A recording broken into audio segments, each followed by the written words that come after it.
안녕하십니까, 레핀입니다. 9월 5일 두산 에너빌리티 보도록 하겠습니다.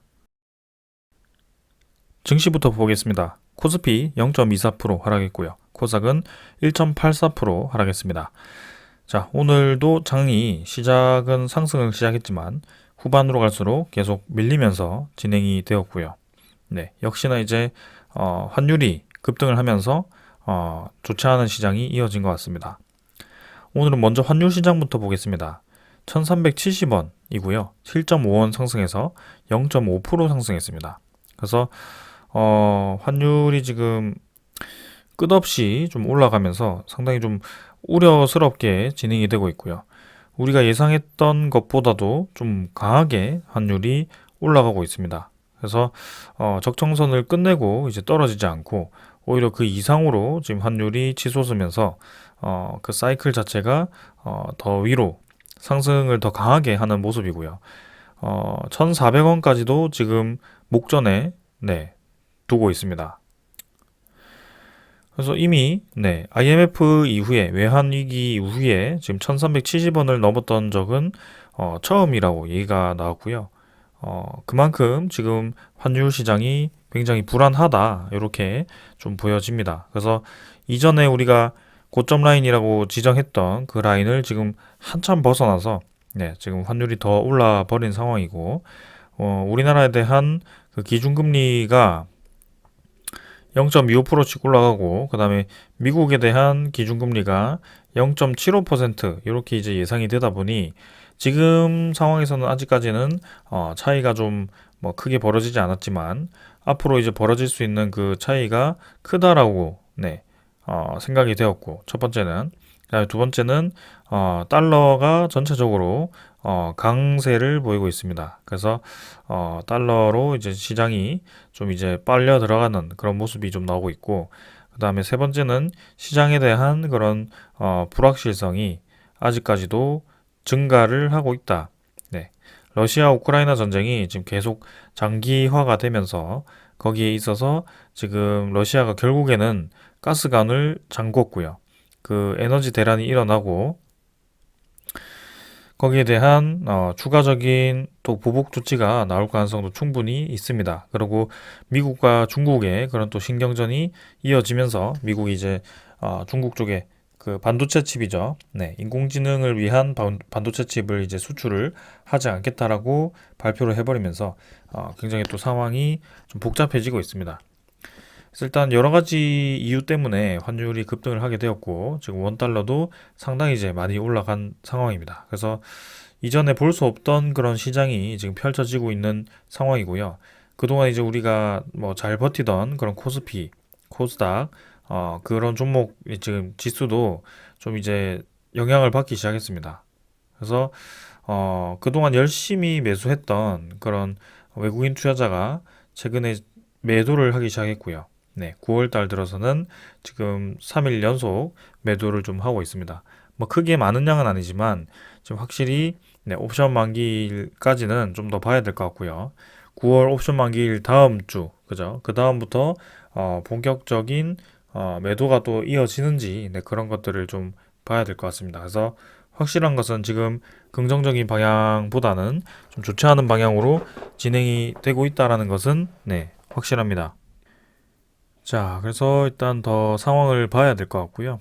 지금 일봉상으로는 아직까지도 상승분에 대해서는 다 반납을 하지 않았습니다. 그래서 전저점까지도 아직 구간이 남아 있고요. 여기에 대해서 뭔가 환율이 급등을 해서 이전처럼 굉장히 크게 타격을 받는다. 그런 움직임은 또 아닙니다. 그래서 여전히 환율이 올라가고 있어서 좀 불안하긴 하지만 생각보다는 지수가 크게 와르르 무너지지는 않고 있다. 하지만 그렇다고 해서 상승을 하지는 않는다. 그렇게 좀 보여집니다. 코스닥도 마찬가지고요. 한 절반 정도까지 지금 내려온 상황인데 여기서 추가적인 반등이 나올 때까지는 좀 차분하게 지켜봐야 될 것 같고요. 일단 저런 환율 시장부터 좀 안정화가 되어야 증시가 따라서 좀 안정적인 움직임으로 이어가지 않을까 싶습니다. 그래서 더 봐야 될 것 같고요. 투자자는 이제 기관 투자자, 외국인 투자자 양매도가 나왔고 외국인 투자자가 3일 연속 역시 코스닥도 빠지고 있습니다. 그래서 코스피, 코스닥 모두 지금 빠져나가고 있는 모습이고요. 이 외국인 매도세가 계속 이어지는지 좀 지켜봐야 될 것 같습니다. 분명히 환율도 좀 부담스럽게 보여지기 때문에 외국인 투자자가 어느 기준 이상 환율이 올라갔을 경우에는 좀 급격히 다시 빠져나갈 가능성이 있기 때문에 좀 안정화가 필요할 것 같습니다. 그 다음은 채권 금리고요. 미국 10년물 국채 금리가 3.19% 조금 상승해서 마무리를 했고 뭐 3.2%대 계속 유지하고 있습니다. 그래서 채권 금리 시장 3.1% 2% 정도로 유지 중이고 뭐 크게 움직임은 없었습니다. 지금 이제 환율만 엄청나게 이제 급등을 해서 좀 계속 치솟고 있는 모습인데요.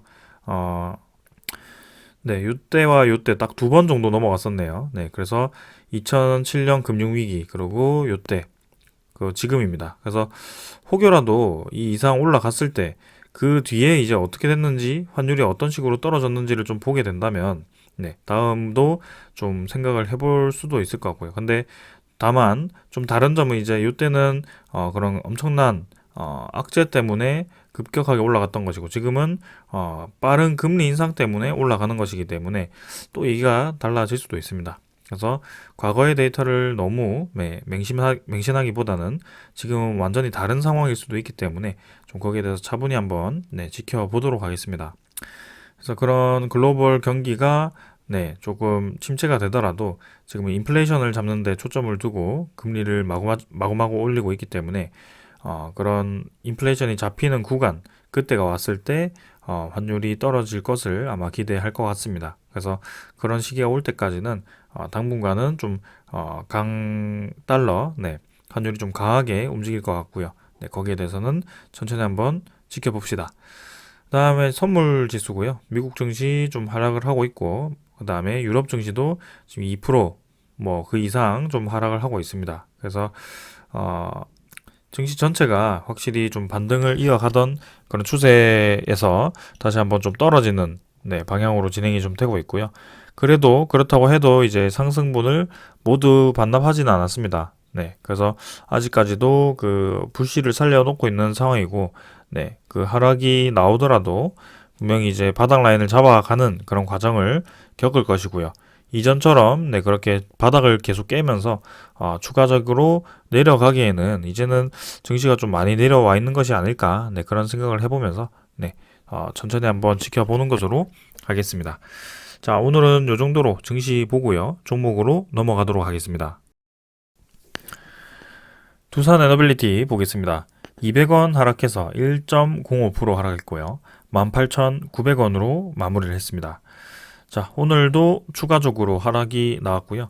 상승 시작을 했다가 장이 밀리면서 같이 좀 하락을 했습니다. 그래서 최근의 움직임은 확실히 이제 장과 동일하게 움직이고 있다. 시장과 동일한 방향으로 진행이 되고 있다는 것이고 코스피가 떨어지는 만큼 지금 두산에너빌리티도 같이 좀 그런 하락세를 이어가고 있는 것 같습니다.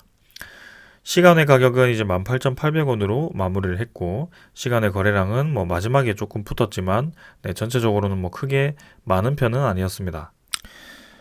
그래서 뭐 시간 외 가격 뿐만이 아니고 지금 일별 거래량도 서서히 좀 줄어들고 있죠.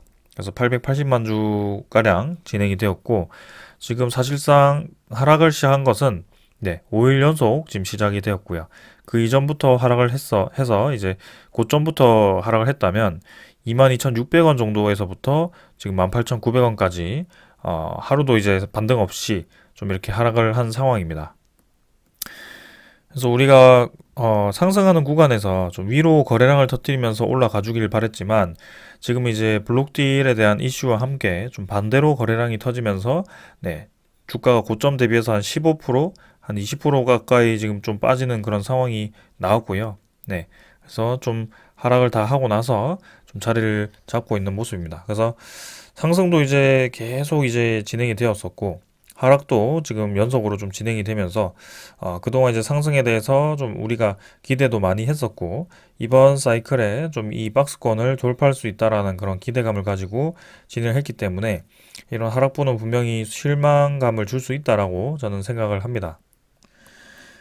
그래서 일단 상황을 좀 더 지켜보자라고 좀 말씀을 드리고 싶고요. 일봉부터 먼저 보게 되었을 때는 네, 고점 대비해서 이제 계속 음봉이 나오면서 이렇게 이제 61선까지 밀렸습니다. 그래서 61선 한번 찍고 조금 더 하락을 한 것 같고요. 지금 보았을 때는 이 음운구름 그죠? 음운선을 한번 꼬리를 찍고 지금 반등을 좀 한 상황입니다. 그래서 61선이 다시 올라가려다가 꺾인 상황이고 121선도 마찬가지고요. 네, 모든 이평선들이 다시 아래로 좀 집결을 하고 있는 그런 상황인데요. 어, 이번 주가 이제 네, 화요일, 수요일, 그리고 목요일 3일밖에 남지 않았고 그 3일 동안 거래가 어떻게 되는지 이제 추석 전이죠. 그래서 보통 이제 추석 전에는 좀 이제 큰 무리 없는 투자를 하거든요. 그래서 크게 급등을 하기보다는 좀 무난하게 마무리하지 않을까라는 생각이고요. 추석 다음 주부터가 이제 흐름이 또 나올 가능성이 큽니다. 그래서 그 추석 다음 주 9월 말부터 해가지고 네, 반응이 한번 나올지 네, 그런 것들을 좀 지켜보면 될 것 같고요. 웬만해서는 이제 이런 자리는 좀 지켜주면서 네, 이런 식으로 좀 치고 나가는 그림을 그려보면 좋을 것 같습니다. 그래서 좀 더 지켜보자라고 말씀을 드리고 싶고요. 지금 이제 주가가 좀 많이 내려서 뭔가 두산 에너빌리티에 대해서 의구심도 좀 많이 들었고, 그죠? 블록딜에 대해서 굉장히 부정적으로 바라보시는 분들도 많고, 또다시 하락하는 것에 대해서 실망하신 분들도 많으실 것 같습니다. 근데 뭐 결국에는 우리가 이런 상승을 좀 기대를 하면서 네, 기다리고 있는 상황이고 거기에 대해서 지금 한 1년 동안을 1년 반 동안을 지금 횡보장에서 버티고 있는 상황이죠. 1년 반까지는 아닌 거 한 1년 한 3개월 정도네요. 그래서 여기서 이제 언제 치고 나가느냐는 정말 저는 시간 문제라고 좀 생각을 하고 있기 때문에 그런 시간 싸움을 좀 지속을 하고 있고 이런 하단 라인에서는 계속 매수를 하면서 최대한 단가를 이 하단 근처에 형성을 할 수 있도록 지금은 계속 진행을 하고 있습니다. 그래서 정말 이상적인 그림이라면 여기서 사고, 여기서 팔고, 여기서 사고, 여기서 팔고 이런 식으로 이제 이상적으로 진행을 하겠죠. 근데 이게 정말 신이 아니고서야는 이런 포인트를 정확하게 집어내기가 쉽지가 않습니다. 지금이야 우리가 이렇게 전체적으로 그림을 봐서 그렇지 이렇게 가리고 보면은 그 다음 상황이 정말 예측하기가 어렵거든요. 그래서 저는 이 두산 중공업 시절부터 지켜봐왔고 두산 에너빌리티가 움직이는 거에 대해서 차트도 차트였지만 두산 에너빌리티가 왜 이렇게 네, 반등을 하였고 계속 주가가 올라가는 방향으로 진행이 되는가 이렇게 좀 계속 의문을 가지고 거기에 대해서 좀 분석을 해 왔습니다. 자, 그래서 지금도 마찬가지고요. 지금도 고점 대비해서 좀 뚝 블록들과 함께 좀 뚝 떨어지긴 했습니다만 사실상 두산 에너빌리티만 떨어진 상황은 아니고요. 지금 원전 관련 종목들 이런 테마들이 다 같이 좀 하락을 한 상황입니다. 그래서 일진 파워도 보시면은 사실상 2만 1,000원에서부터 지금 18,400원까지 떨어진 상황이고요. 그다음에 한전기술 같은 경우도 네, 여기 고점부터 8만 1,000원부터 6만 8,000원까지 떨어진 상황이고요. 한전 KPS도 마찬가지입니다. 지금 4만 4천원, 요때부터 4만 8,750원까지. 우진도 볼까요? 우진도, 네, 여기 고점이 14,500원에서부터 11,600원까지 이렇게 떨어졌습니다. 오르비텍도 한번 보겠습니다. 오르비텍도 8,000원부터 지금 6,690원까지. 그래서 모든 종목들이 지금 10% 이상 떨어진 상황이고요. 효성중공업도 지금 고점 대비해서 7만 8천원부터 해서 7만 7천원까지, 7만 1천원까지 한 10%가량 떨어졌습니다. 그래서 이것도 이제 상당히 좀 많이 떨어져서 지금 아직 21선 추세 지키고 있어서 괜찮게 보이기도 하고요. BHI도 마찬가지, 뭐 이런 종목들은 계속 이제 좀 올라가고 있습니다. 최근에 원전 관련 종목 중에 이 BHI라는 종목이 상당히 좀 탄력을 많이 받고 21선을 타고 좀 올라가고 있는데요. 네, 상당히 좋아 보이죠? 근데 그러면 두산 에너빌리티 말고 이런 종목을 투자를 하면 되지 않느냐 이렇게 말씀하시는 분들도 있을 겁니다. 근데 이미 이제 이 종목 같은 경우는 출발을 했습니다. 이 구간에서부터 출발을 했고요. 사실상 이런 구간에서 돌파라는 구간에서 BHI라는 기업을 주목을 했었어야 되죠. 네, 그래서 그런 것들이 있어야 되고요. 이렇게 쭉쭉 올라가서 이미 고점을 돌파한 경우에는 사실상 우리가 매매할 수 있는 그런 기준 자체가 크게 없습니다. 그래서 신규로 알려드리기도 그렇고요. 그래서 이미 이 종목은 그냥 보내주는 걸로 하는 것이 좋을 것 같다. 이렇게 말씀을 드리겠습니다. 그래서 BHI라는 것이 원전 관련 종목, 뭐 그런 에너지 관련 종목으로 지금 떴기 때문에 분명히 다른 종목들도 같이 좀 관심을 받을 거란 말이죠. 지금 굉장히 특이하게 혼자 좀 강세를 보이고 있는데 기관 투자자의 매수세가 붙으면서 좀 최근에 거래량이 터지면서 이렇게 올라가는 그런 모습입니다. 자, 그런 면에서 보았을 때는 사실상 뭐 특이한 종목 제외하고는 원전 관련 종목들이 지금 고점 대비해서 모두 한 10% 이상 다 떨어졌단 말이죠. 그래서 두산 에너빌리티도 아까 15% 가까이 뭐 그 이상 떨어졌지만 분명히 지금 블록딜 때문에 혼자 이렇게 쭉쭉 떨어지고 있는 것은 아니란 말이죠. 그래서 블록딜은 이제 분명히 끝났고요. 블록딜은 성공적으로 끝났고 거기에 대한 매물이 어느 정도 나올 수는 있지만 그 매물로 인해서 다른 종목보다 아주 강하게 하락을 하고 있다라고 보기에는 상당히 무리가 있다라는 겁니다. 그래서 저는 분명히 적절하게 좀 자리를 잡는 그런 시기가 있을 거라고 보고 있고 지금이 그런 정도의 시기라고 좀 보고 있습니다. 그래서 요 이상 두산 에너빌리티가 추가로 좀 내릴 만한 명분은 크게 없다라고 보고요. 굳이 내린다고 한다면 이제 지금 최근에 러시아 우크라이나 사이에 있는 자포리자 원전이 지금 폭격으로 인해서 예비 전력으로 좀 돌아가고 있다라고 합니다. 그래서 상당히 좀 위험한 상태인 것 같고요. 지금 뭐 IAEA의 인원이 가서 거기에 대해서 좀 상주를 하면서 상시 점검을 하면서 지금 위기를 좀 모면을 하려고 하지만 언제 무슨 일이 날지는 사실 알 수 없습니다. 그래서 혹여라도 전력이 끊기면서 다시 한번 후쿠시마와 같은 그런 수소 폭발이 일어나면서 자포리자 원전이 터지게 되면 상당히 이제 큰 타격이 있을 수 있습니다. 지금 원전 제2의 원전 르네상스를 앞두고 그런 큰 사고가 터지게 된다면 분명히 신규 투자에도 좀 제동이 걸릴 수도 있고요. 다시 한번 원전에 대해서 좀 생각해 볼 수 있는 뭐 그런 시기가 올 수도 있습니다. 그래서 조금은 경계를 해야 되는 시점인 것 같고요. 하지만 그런 위기감 속에도 분명히 원전이 주목을 계속 받고 있는 이유는 있습니다. 그래서 러시아가 이런 자포리자 위협을 하면서 좀 그렇게 이제 계속 원전에 대한 위험성도 부각시키지만 한편으로 원전에 대한 필요성도 부각시키고 있기 때문입니다. LNG 가스를 잠금으로 인해서 지금 유럽의 에너지 대란이 일어날 수 있는 그런 상황이고요. 상당히 이제 국가 안보 차원, 에너지 안보 차원에서 좀 위기감을 느끼고 있는 것 같습니다.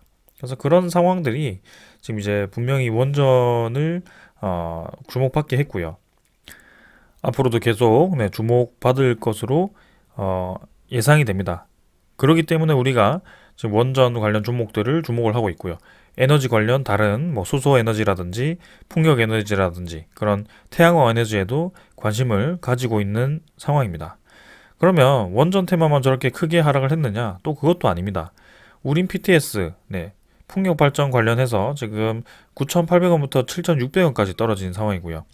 CS 베어링, 해상풍력 관련해서 13,000원에서부터 1,700원까지 떨어진 상황이고요. CS 윈드도 보시면은 뭐 전체적으로는 좀 많이 반등했지만 7만원에서부터 62,000원까지 지금 떨어진 상황입니다. 64,000원까지죠. 그래서 뭐 하나솔루션도 볼까요? 하나솔루션도 일단 뭐 54,000원 고점 찍고 5만원까지 좀 떨어진 상황이고요. 두산 퓨얼셀 수소연료전지 관련해서도 지금 고점 대비해서 4만원에서 34,000원까지 꽤나 이제 떨어진 상황입니다. 그러면 지금 분명히 에너지 관련 종목들이 좀 떨어진 상황이고요. 사실상 그 전체적인 이유는 증시가 빠지면서 최근에 하락을 했다라고 볼 수도 있습니다. 충분히 그럴 수 있고요. 그래서 우리가 최근에 이 하락을 가지고 두산 에너빌리티만의 그런 리스크로 볼 수는 없다. 이렇게 좀 말씀을 드리고 싶습니다. 그래서 계속해서 좀 부정적인 얘기를 하시는 분들이 있어서 좀 이렇게 예를 들면서 말씀을 드린 거고요. 분명히 이제 오랫동안 좀 오랜만에 좀 반등을 해서 기분이 좋았지만 지금 이 하락에 대해서 기분이 나쁘지만 이렇게 떨어졌다라고 해서 두산 에너빌리티가 무너지지 않았습니다. 그래서 아직까지도 네, 적정선 유지를 하고 있고요. 분명히 평균적인 위치에 지금 위치를 하고 있기 때문에 저는 괜찮다라고 보고 있습니다. 추후에 움직임이 어떻게 될지 좀 더 보자라고 말씀을 드리는 거고요. 네, 지금은 뭐 월봉도 사실 좀 떨어져서 진행이 되고 있습니다만 20월봉선 아슬아슬하게 지탱하면서 진행 중입니다. 그래서 그 다음 레벨로 갈 수 있는 그런 거래량과 그런 수급이 언제 들어오는지 좀 주목을 하면서 지켜보자 이렇게 말씀을 드리겠습니다. 오늘 수급은 이제 기간 42,000주, 외국인 투자자 61만 주 매도하면서 외국인 투자자가 네, 3일 연속 좀 크게 매도를 좀 하고 있습니다. 기관 투자자는 매도 물량이 좀 어느 정도 끝난 것 같고요. 그래서 외국인 투자자에 대한 매도도 점점 이제 줄어들고 있는 모습이죠. 그래서 뭐 블록딜을 통해서 나왔던 그런 매수량 그런 것들이 차익 매물로 좀 나오는 그런 시기라고 본다면 매도 물량이 점점 줄어든다라는 것은 우리에겐 좀 긍정적으로 볼 수 있는 부분이고요. 블록딜 물량이 이제는 크게 나올 물량이 없다라고 볼 수 있는 거겠죠. 그리고 이제 기관 투자자는 금융 투자 22,000주 매수했고요. 뭐 크게 의미 없습니다. 그다음에 투신이 이제 12만 주 정도 매도를 했고요. 그동안 이제 많은 물량을 매수를 했는데 크게 물량이 나오지 않아서 한번 이 정도 뭐 12만 6천 주 크게 많지 않습니다. 이 정도는 충분히 뭐 나와도 크게 문제가 없고요. 네, 괜찮다라고 봅니다. 그래서 앞으로 추후에 다시 한번 매수를 이어가는지 아니면 계속 매도를 또 이어가는지 뭐 그런 것들을 좀 보면 될 것 같고요. 연기금 투자자는 17만 9천 주로 매수를 하였습니다. 그리고 특이한 것은 이제 오늘 기타 법인 쪽에서 54만 주가 또 매도가 나왔는데요. 얼른 이제 그런 매물들이 좀 다 정리가 되고 좀 정상적인 거래로 다시 좀 돌아오기를 바라는 네, 그런 상황입니다. 일단 기관 투자자에 대한 그런 매도 물량은 크게 많이 쏟아지지는 않고 있고요. 지금 확실히 외국인 투자자 위주로 좀 매도 물량이 나오고 있습니다. 네, 그래서 좀 지켜보겠습니다. 여기에 대해서는. 그 다음에 이제 두산 에너빌리티에 대한 공매도 잔고 한번 보겠습니다. 공매도 잔고가 상당히 이제 대량으로 상환이 되었었고 710만 주 정도까지 감소를 한 상황에서 760만 주까지 또 늘었습니다. 그래서 MSCI 리밸런싱 끝나고 그 다음에 블록딜 매도가 끝나고 9월 1일 첫날에 네, 760만 주로 또 50만 주 네, 공매도 잔고가 증가를 한 상황이고요. 9월 2일 때도 이제 증가를 하는지, 네, 오늘도 증가를 하는지, 네, 그런 것들을 좀 봐야 될 것 같습니다. 그래서 이 블록딜을 위해서 공매도 잔고를 상당히 이제 많이 늘렸다가, 상당히 이제 많이 줄였다가 블록딜을 통해서 또 공매도 상환도 진행을 한 것 같고요. 그 이후에 신규로 또 공매도 잔고를 공격적으로 또 늘려가는지, 네, 그런 것들을 한번 살펴보면 좋을 것 같네요. 사실상 공매도 잔고가 급증하는 경우에는 주가가 이제 급락을 하는 경우와 그 다음에 주가가 급등을 하는 경우가 있습니다. 그래서 둘 다 사실 공매도 세력 입장에서는 결국에는 괜찮을 수 있거든요. 공매도를 쳤는데 급등하는 구간에 공매도를 쳤는데 단기간에 이제 계속 주가가 올라가니까 공매도 세력이 네, 끝나는 거 아닌가, 파산하는 거 아닌가 뭐 그런 생각을 하실 수도 있지만 사실상 결국에는 공매도도 분할 매수 개념으로 계속 이제 올라가는 와중에 공매도를 칩니다. 네, 그리고 평균 단가를 엄청 높게 잡아놓고 결국엔 그 주가 시세가 끝나고 떨어지는 구간에서 네, 계속 수익을 볼 수 있는 그런 구조가 만들어지는 거고요.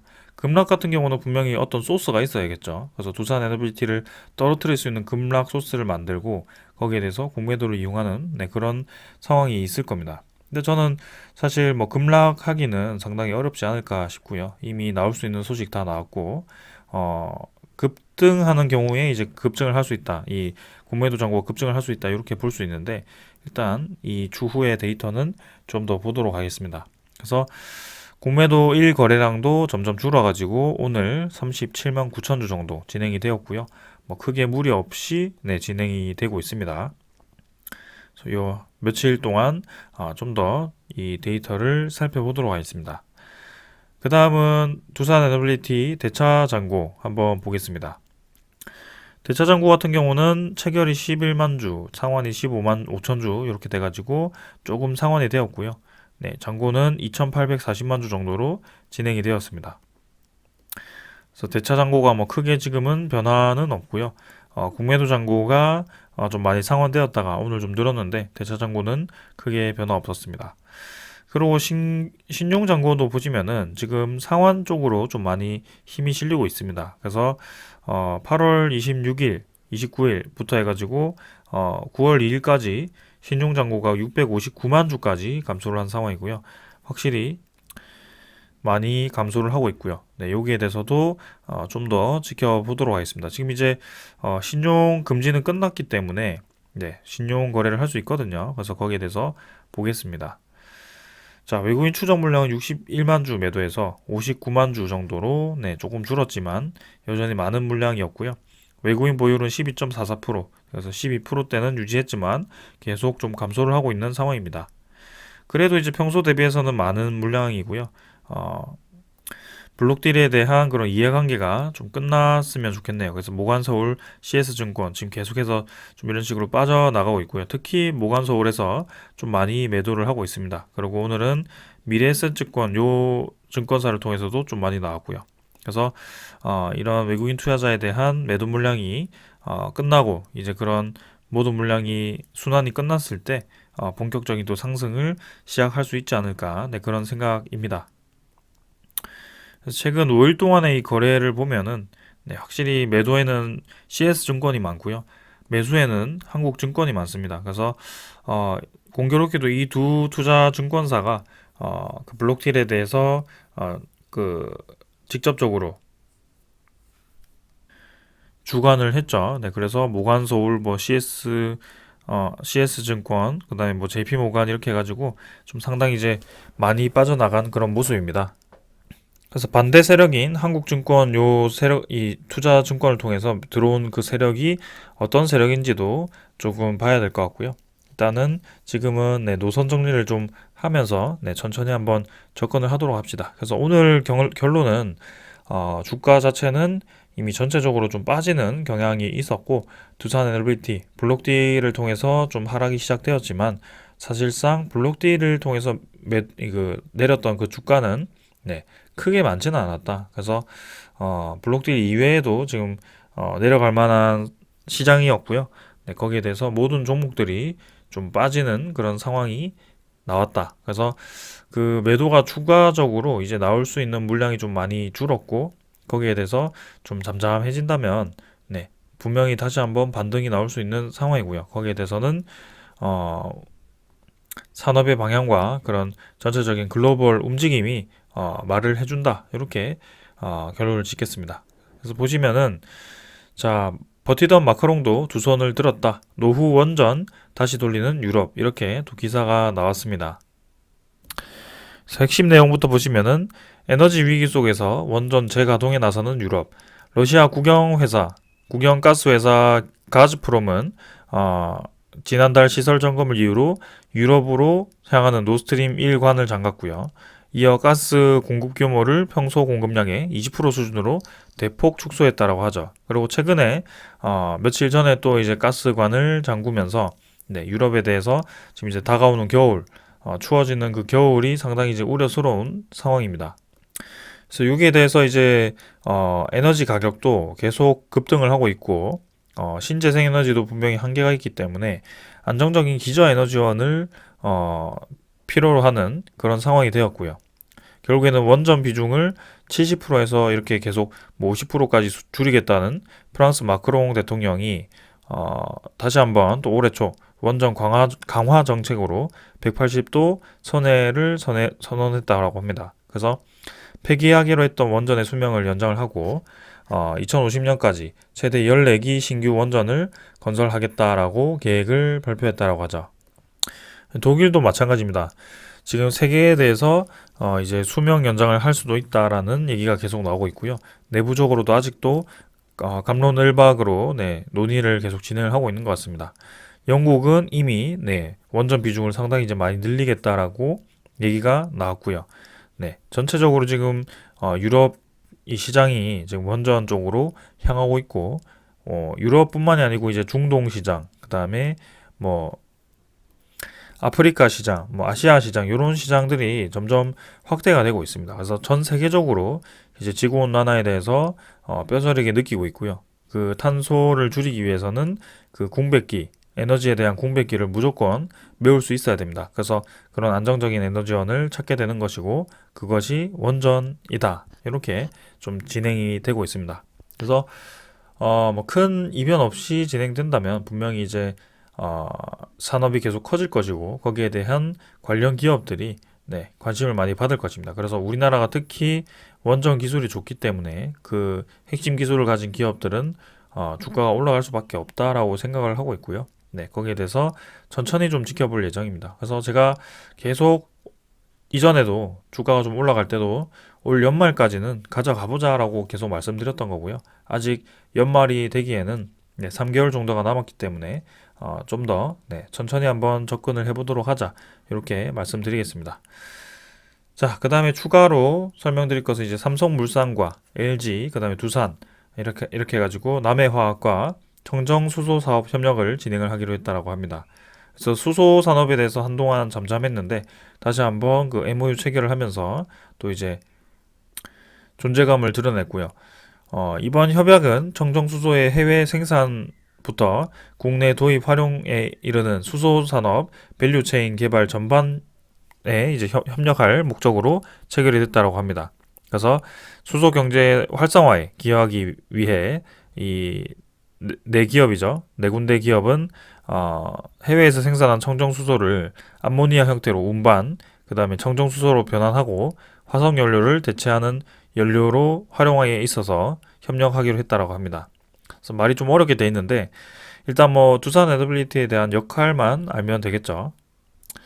그래서 두산 에너빌리티는 청정 암모니아를 분해해서 청정 수소를 생산하는 기술 등 사업 역량을 바탕으로 터빈 연계 등 성정 수소 생산 관련 효율적인 플랜트 구축을 만든다라고 되어 있습니다. 그래서 암모니아를 분해해서 청정수소를 생산하고 그걸 통해서 가스터빈을 이용해서 플랜트를 구축을 하는 그런 역할을 맡게 된 것이라고 보여지고요. 지금 수소 가스터빈도 계속 개발 중이기 때문에 앞으로에 대한 비중도 증가를 할 수 있을 거라고 봅니다. 자, 그래서 두산 에너빌리티 계속해서 사업은 잘 진행되고 있고요. 지금 여기 보시면은 뭐 두산 그리드텍 시공을 해서 이제 호주 쪽의 대형 에너지 시스템이죠. 저장 시스템 ESS도 지금 건설을 완료해서 이제 상업 운영을 시작했다라고 합니다. 그래서 성공적으로 또 이 ESS에 대한 사례가 나왔고요. 미국에도 지금 ESS를 수주해서 진행 중인 걸로 알고 있고, 계속해서 두산 에너빌리티에 대한 그런 플랜트, 에너지 관련 장치들이 역할을 인정받고 있습니다. 그래서 앞으로도 저는 계속해서 이 에너지 산업에 대해서 중요도가 증가할 것이고 그 시장이 증가할 것을 보았을 때는 이 두산 에너빌리티에 대한 현재 시가총액은 상당히 저렴하다라고 계속 생각을 하고 있고 거기에 대한 반응은 분명히 있을 것이다. 그래서 최근에 이 하락 가지고 전체를 판단하기는 상당히 짧은 기간이었고 전체적인 시장 상황이 좋지 않았다. 그래서 거기에 대해서 우리가 동요할 필요 없이 원래 가던 길 그대로 계속 가면 될 것 같다라고 말씀드리겠습니다. 자, 오늘 여기까지 하고 마무리하고요. 내일 그러고 이번 주 시장 어떻게 마무리하는지 한번 천천히 보겠습니다. 뭐 크게 지금 시장이 급 반등을 하지 않는 이상은 크게 큰 급등을 기대하기는 어려울 것 같습니다. 그래서 이번 달도 이제 추석 다음이죠. 그 뒤를 좀 기대를 해봐야 될 것 같고요. 천천히 좀 접근을 하면서 원래 하던 대로 진행을 해보도록 하겠습니다. 자, 오늘 여기까지 하겠습니다. 감사합니다.